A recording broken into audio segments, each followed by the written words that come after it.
So the Pittsburgh Penguins lost the first game of the series last night, 3-2 in overtime, and they still hold a 2-1 series lead with a chance to take a commanding 3-1 series lead tomorrow night in Pittsburgh. Ironic thing about this game is that this was actually the best game Pittsburgh had played all series. Shots are very even. Excuse me. From most of the game, yet they lost. Why? Holtby was on his game. Holtby was playing with the goalie that we thought he would, and he was absolutely outstanding last night. Fleury was good as well, but Holtby really came to play, which is super frustrating. Game also did not go Penguins' way. Penguins had the Capitals' first goal was an own goal. Then the Penguins had a 5-minute power play, could not score on that, which looks very disjointed, which we'll get more to in a bit. Then Brian Russ goes on a breakaway and gets stopped. He gets a delay of game penalty. And then when the Penguins score a goal, it's disallowed for goal interference. So overall, a frustrating game from Pittsburgh. A disappointing, but they had very good luck the first two games. The luck was bound to turn around, and it turned around last night. But you gotta love the resiliency from coming back down from 2-0 and tying it up. 2 goals in 48 seconds. Absolutely incredible. The character that the Penguins have shown time and time again. They're the best team in the league coming back at this season and last season.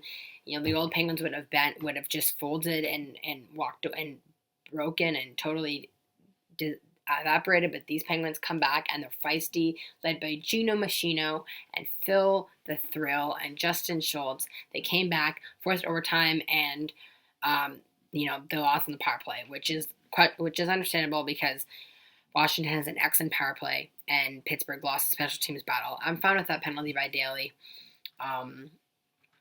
He stopped the goal. I'm not too mad about that. Even though the Penguins lost, I'm not that worried about it, and I still definitely think that they can win this series because I was not that impressed with Washington last night at all.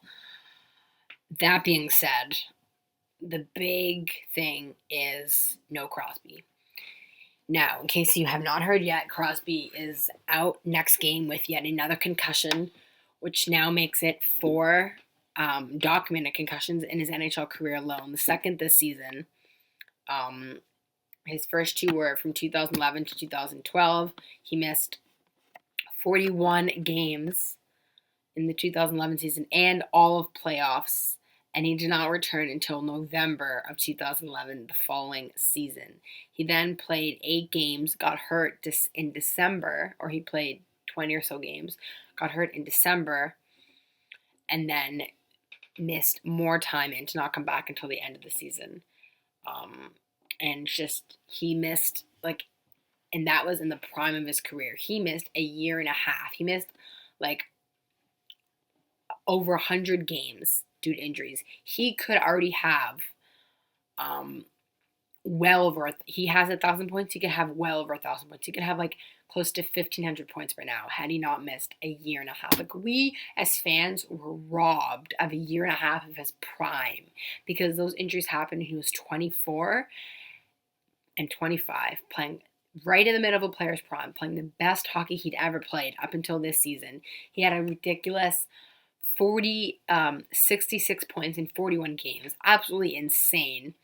Was leading the NHL by a mile at the time that he got hurt in 2011. And then when he came back in 2012, he still had 33 points in 22 games. Absolutely ridiculous stuff. I thought that we would never see that level of play again. Until this season when he just absolutely turned it on, starting with the Conn Smythe, and then the World Cup of Hockey, and then this season when he found his scoring touch again and managed to win the Rocket Richard.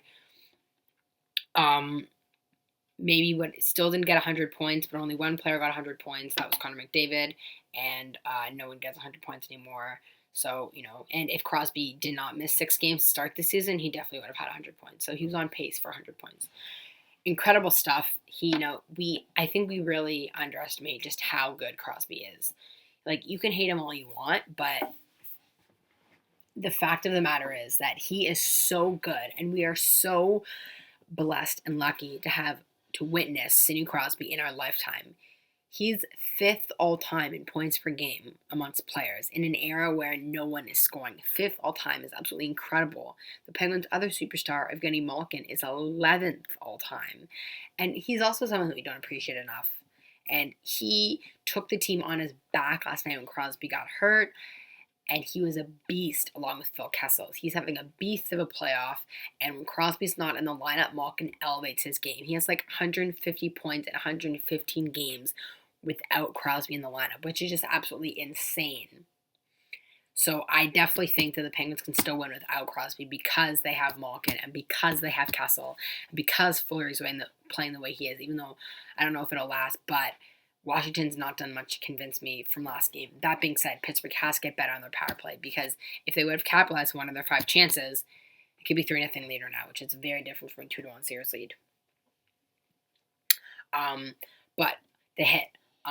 Obviously, the result's unfortunate. Connor Sheary is also out with a concussion after colliding with Patrick Hornquist, which, I mean, Hornquist is like a boulder, so who wouldn't have a concussion after colliding with him? I definitely think he was already banged up. He was not playing that great. And that's also pretty unfortunate. He's not been ruled out for Game 4. I would be highly surprised if he played. But I feel like he can come back early just because he doesn't have the history. Let's talk about the hit.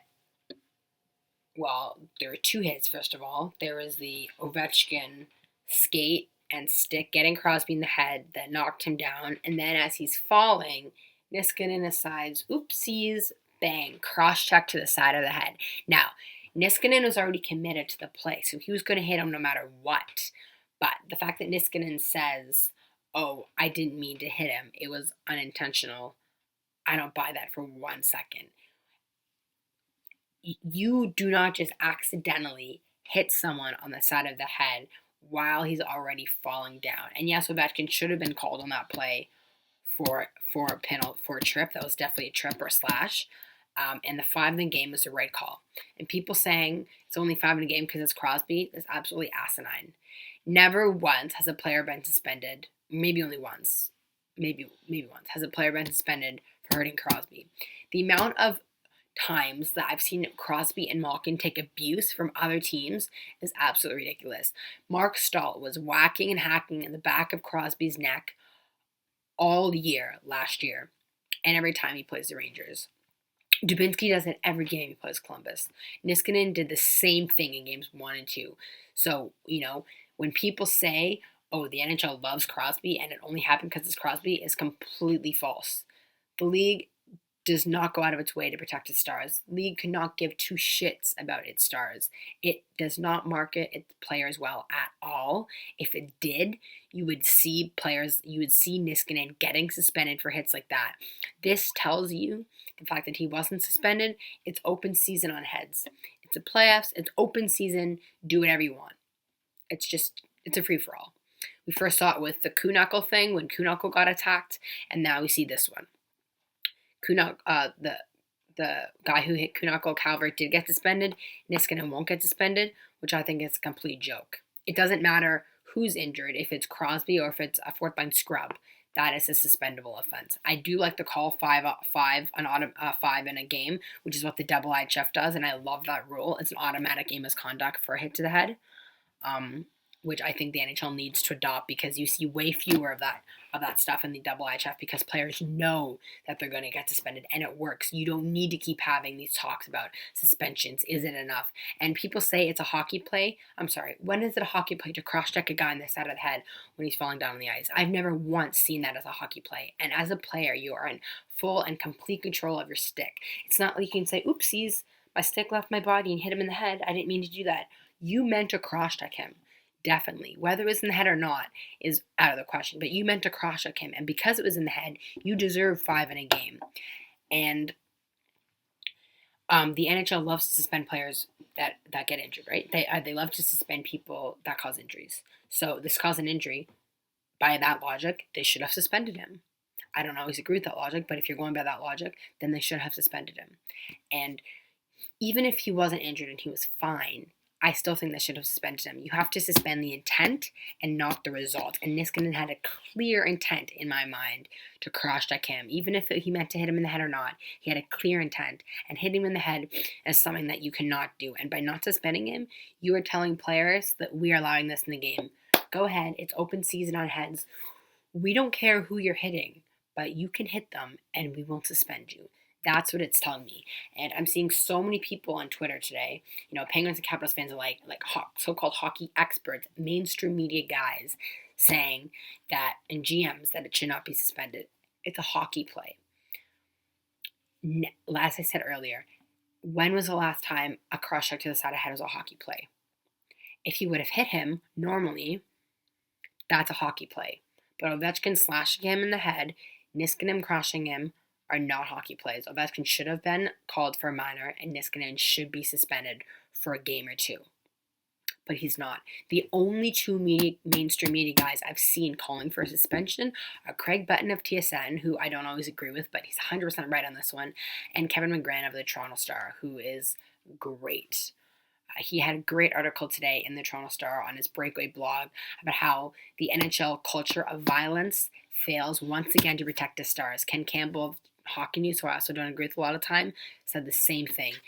This culture that the old boys club, let them play, we don't care, allows for this kind of thing to happen. This is the kind of thing that says this is why the NHL is a clown league. This is why they're by far the fourth league in the States out of the big four, because they allow stuff like this to get injured. That would never be allowed in the NBA or the NFL or the MLB. In the NBA, you can't even have fighting, you get suspended.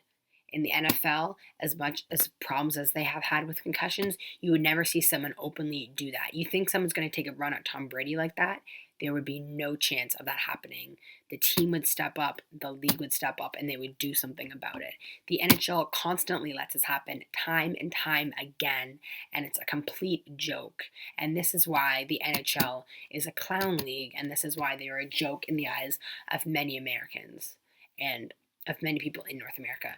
Now the Penguins are without Crosby for Game 4, and for God knows how long. I mean, given his history, and he was down for a good minute. He was down for a long time. Like 1 minute, he wasn't knocked out, but 1 minute to be down on the ice and not getting up is very scary. And you could tell when they showed his face on camera, it was a concussion. You could tell he was in a bad way. And I would not be surprised if he's out for the rest of the series. I really hope the Penguins keep him out for the rest of the series, given their treatment of, especially given they know Crosby's history, given their treatment of injuries. I don't know if that's going to happen, but I wouldn't be surprised. And honestly, I wouldn't be surprised if he's out for the rest of the playoffs, because the fact that he's had at least 4 at the NHL level, two of them pretty serious, one of them a bit more minor, 6 games, which is still not nothing, a week or so, you have to wonder, when is enough? And that's your brain that you're talking about, it's not like a knee, which you can rehab and it might not be the same again, but, it might affect your thinking. This is your brain, which can affect your thinking, your whole way of life. You see stories about former NHL players, enforcers or not enforcers, or NFL players whose lives have been totally altered because of concussions, because of the amount of headshots to the head. Like CTE, chronic traumatic encephalopathy, is a big deal. And Boston University has a great, Anne McKee and her staff have a great resource dedicated to studying brains. They have like a brain bank, and they study like brains of former athletes. And 5 of the 5 NHL players that they studied all were found with CTE, which is basically just a very aggressive form of dementia that affect people in their young age. Bob Probert had it. Rick Martin had it. Derek Bugard had it.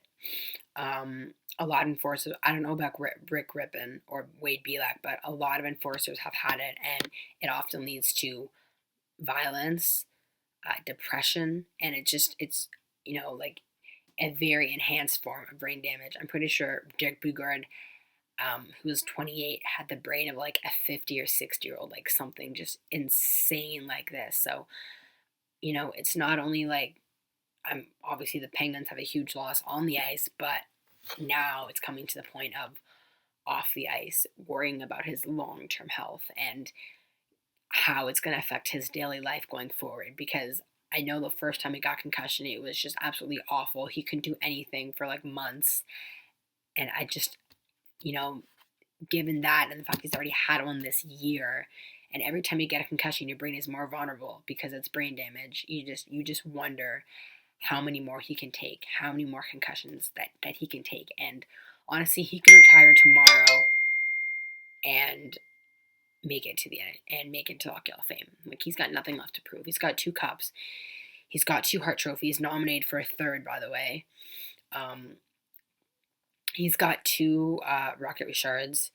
He's got 2 Ted Lindsays. He's got a World Cup of Hockey. He's got a Conn Smythe. He's got a World Juniors. He's got nothing left to prove. 5th all-time in points per game. He can retire tomorrow and be in the Hockey Hall of Fame. Whether he's given so much to the game already, and the game has not given him anything back. Like, he's contributed so much to the NHL, and the NHL has basically said, "Go F yourself. We don't care about you." And they do the dollar stars, not just Crosby, but I mean, their treatment of stars is just absolutely appalling. But especially Crosby, who's been the face of your game for 10 years. He was lauded along with Ovechkin as the face of the new NHL coming out of the post-lockout in 2005. He was a big reason why you got more fans, why people started tuning in, why people watch hockey to see him play. And the league acts like they don't care by not suspending plays like what Niskanen did last night. Ovechkin shouldn't be suspended. So if you're reading articles like by Rob Rossi, no, he's fine. But his by Niskanen, that doesn't belong in the game. And none of the Penguins players liked it.